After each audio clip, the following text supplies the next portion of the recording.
دنیا کے عظیم صوفی شاعر اور بزرگ حضرت شاہ عبداللطیف بھٹائی کے 280ویں عرس مبارک کی تقریبات جاری ہیں۔ عرس کے موقع پر آج سندھ بھر میں عام تعطیل کا اعلان بھی کیا گیا ہے، جبکہ بھٹ شاہ میں سیکیورٹی کے انتظامات انتہائی سخت کیے گئے ہیں۔ مزید جانتے ہیں، بول نیوز کے مٹیارے کے نمائندے موجود ہیں، شاہد شمس میمن، ان سے پتہ کرتے ہیں کہ آگے کیا تیاریاں کی جا رہی ہیں اور کس طرح کی فیسلٹیز وہاں پر موجود ہیں۔ جی بتائیے گا شاہد صاحب۔ جی بالکل، دنیا کے عظیم صوفی شاعر حضرت شاہ عبداللطیف بھٹائی کا 280واں جو عرس مبارک ہے، کچھ ہی دیر میں تقریب کا باقاعدہ آغاز کیا جائے گا، جس میں گورنر سندھ جو ہیں چادر چڑھا کے باقاعدگی سے افتتاح کریں گے۔ دوسری جانب یہاں پر پورے پاکستان سے زائرین کی جو آمد ہے اس کا بھی سلسلہ تیزی کے ساتھ جاری ہے۔ دوسری جانب یہاں پر درگاہ کی بات کریں گے، درگاہ کو تو چاروں طرف سے اس کو سنگارا گیا ہے، جبکہ یہاں پر بچے، بوڑھے، جوان، عورتیں بڑی تعداد میں زائرین کی آمد کا سلسلہ جاری ہے۔ دوسری جانب یہاں پر سیکیورٹی کی بات کریں گے، سیکیورٹی کے حوالے سے CCTV کیمراز ہیں، یہاں پر واک تھرو گیٹ لگائے گئے ہیں، پولیس کے کمانڈوز یہاں پر تعینات ہیں، مختلف جوان جو ہیں یہاں پر تعینات ہے۔ یہاں پر SSP مٹیاری کا کہنا ہے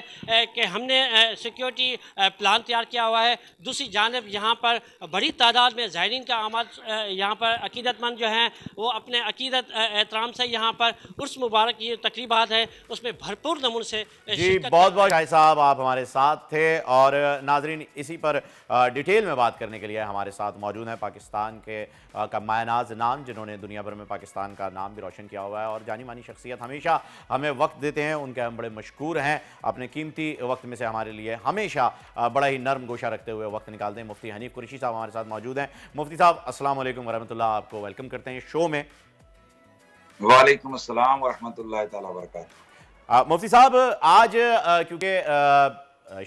شاہ عبداللطیف بھٹائی، حضرت شاہ عبداللطیف بھٹائی کا دن بھی ہے، اور سندھ کو جو ہے وہ سندھ دھرتی کو اولیاء کرام اور صوفیاء کرام کی دھرتی کہا جاتا ہے۔ میں چاہوں گا کہ مجھ سمیت تمام ناظرین کو ذرا ہمارے تھوڑے سے جو ہے وہ ان کا تعارف اتنی ڈیٹیل میں کروائیں کہ کیوں آخر یہاں پر جو ہے وہ اتنی زیادہ صوفیاء کرام موجود آئے اور ہمارے لیے جو ہے وہ اتنی محنت کی، اور آج ہم اس پوزیشن میں ہیں، دین کو پھیلایا اور ہم تک پہنچایا۔ ذرا اس پر تھوڑی سی اگر آج خصوصی گفتگو ہو جائے تو بڑی مہربانی ہوگی۔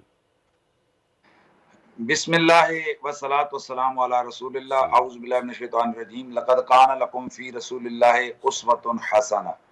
نبی پاک صلی اللہ علیہ وآلہ وسلم کی حیات طیبہ ہمارے لیے بہترین نمونہ ہے۔ بے شک۔ نبی علیہ السلام کی حیات طیبہ سے صحیح جو روشنی حاصل کی ہے جن ہستیوں نے، اور اسلام کا ڈنکا دنیا بھر میں بجایا، وہ نبی علیہ السلام کی نوری اور مقدس جماعت کے لوگ جنہیں ہم صحابہ کرام کہتے ہیں وہ ہیں،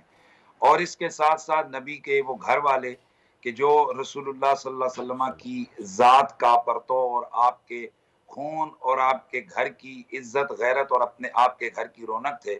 انہوں نے بھی اسلام کی عظمتوں کو چار چاند لگائے۔ نبی علیہ السلام کی تعلیمات کا بہترین عکس اگر دنیا میں تسلسل کے ساتھ اگر زمانے نے دیکھا ہے تو وہ اولیاء کرام اور صوفیاء اعظام کی صورت میں دیکھا ہے۔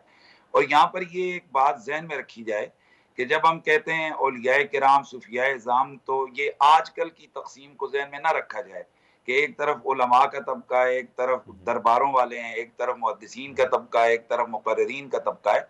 بلکہ وہ جو صوفیاء کرام ہیں ان کے اندر یہ ساری کوالٹیاں ہوتی تھیں۔ وہ عالم بھی ہوتے تھے، مفتی بھی ہوتے تھے، محدث بھی ہوتے تھے، مفسر بھی ہوتے تھے۔ صوفیاء کرام میں ایک بہت بڑا نام ہے اولیاء کرام میں حضور سیدی شیخ عبد القادر جیلانی الحسن والحسینی رضی اللہ تعالیٰ عنہ کا، بے شک بے شک جنہیں بڑے پیر اور غوث پاک بھی کہتے ہیں۔ بے شک۔ تو غوث پاک رضی اللہ تعالیٰ عنہ، آپ کی سیرت کو اگر آپ دیکھیں تو وہ ایک وقت میں بہت بڑے عالم بھی تھے، اپنا بہت بڑا مدرسہ بھی تھا، وہاں پہلے پڑھے بھی، پھر پڑھایا بھی،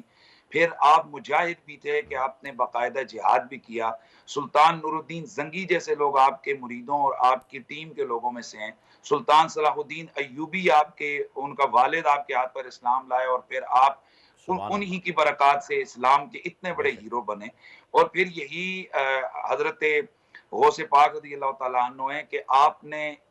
لاکھوں کے حساب سے لوگوں کو کلمہ پڑھایا اور دین اسلام کے دامن میں ان بے کو شک جگہ دکھائی۔ اب یہ جب ہم صوفیاء کہتے ہیں تو صوفیاء کا مطلب یہ ہے کہ وہ لوگ کہ جنہوں نے جو پڑھا ہے سیرت محمدی کا اس کو اپنے اوپر اپلائی کر کے اس کے اندر رچ بس گئے، ان کو ہم صوفیاء کرام کہتے ہیں۔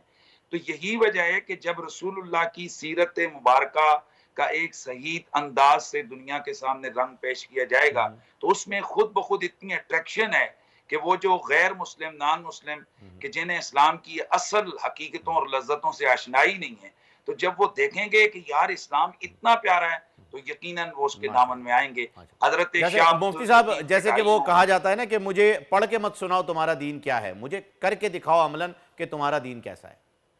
جی بالکل، صوفیاء کرام نے پڑھا بھی پڑھایا بھی لیکن عمل کر کے دکھایا۔ دیکھیں آج بھی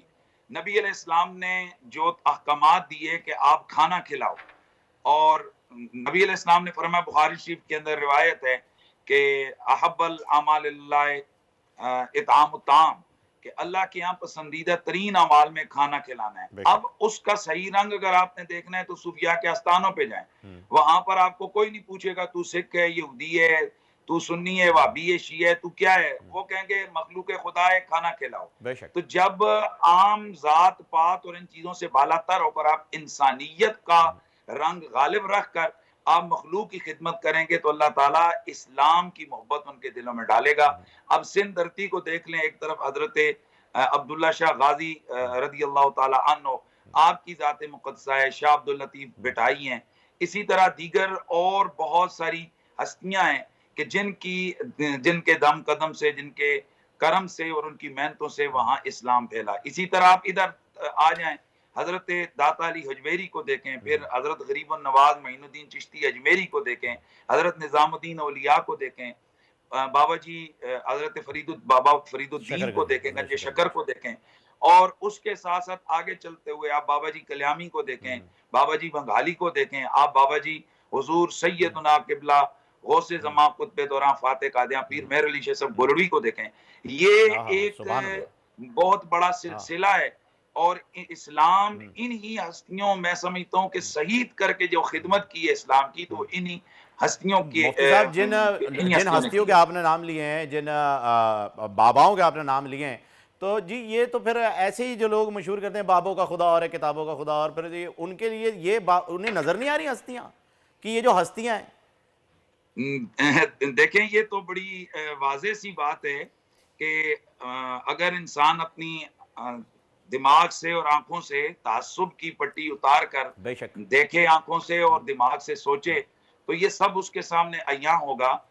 ہم ان باباؤں کا دفاع نہیں کریں گے جو اس وقت بھی چرسوں اور پنگوں کے سوٹوں میں مست ہو کر، وہ تو ہے ہی نہیں، لیکن ان ہستیوں کی اگر آپ بات اگر بابوں سے مراد یہ ہیں تو بلا شک و شبہ اسلام ان کا مقروض ہے، اور اسلام کی انہوں نے خدمتیں کی ہیں، لاکھوں لوگوں کو دین کی راہ سکھائی ہے، اور صحیح پرامن دین۔ اور آج بھی اگر میں آپ کو بتاؤں کہ وہی دین جو رسول اللہ کے صحابہ کے دور میں تھا، وہ دین کے جو رسول اللہ صلی اللہ علیہ وسلم جس کا چاہتے تھے کہ دنیا میں ترویج ہو، اگر اس کا صحیح رنگ دیکھنا ہے تو وہ آج بھی صوفیاء کا طرز تعلیم ہے۔